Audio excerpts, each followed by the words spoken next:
Carpini and Rubruk were not the only travelers who crossed Eurasia by the middle of the 13th century. Others made the journey the other way round.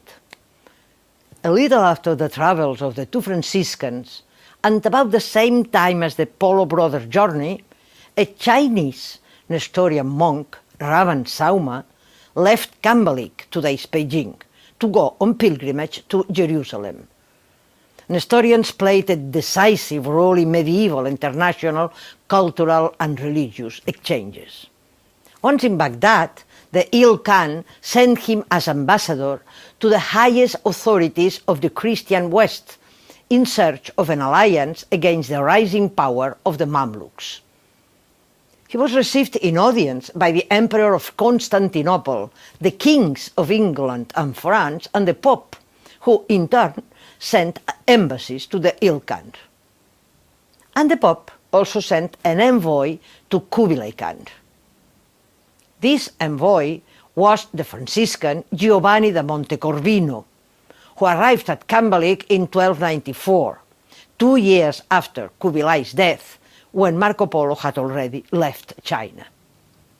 Montecorvino won the confidence of the new Khan despite fierce opposition from the Nestorians, who even brought him to trial, accused of being a spy and a thief.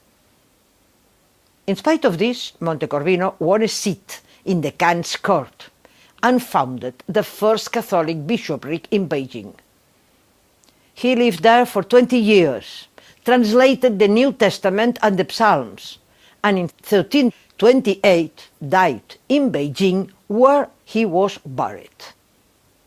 The Beijing bishopric would last for another 40 years, until 1368, when it vanished, together with its Mongol protectors. Montecorvino wrote 3 letters, more intended for his religious superior than for a general audience. In this letter, he basically tells of his religious efforts to spread the Catholic faith in Cathay. What's interesting for us is the means that he used to induce conversion. He places enormous importance on music and images. He had a choir of 150 little boys who, in his own words, he bought from his pagan parents. He urges the Pope to send him books with musical notes on them, because the Khan and those that attend church services are delighted with the music of their chants. He also commissioned 6 pictures illustrating the Old and New Testament, and had the explanations on them engraved in Latin, Uyghur and Persian.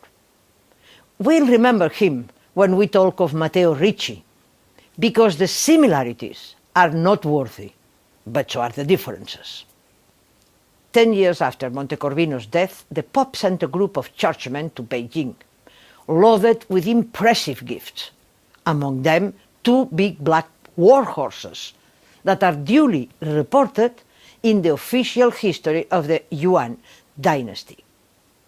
Among the group was another Franciscan, Giovanni da Marignoli, who spent 4 years in Cambalik and traveled extensively through South China for another couple of years.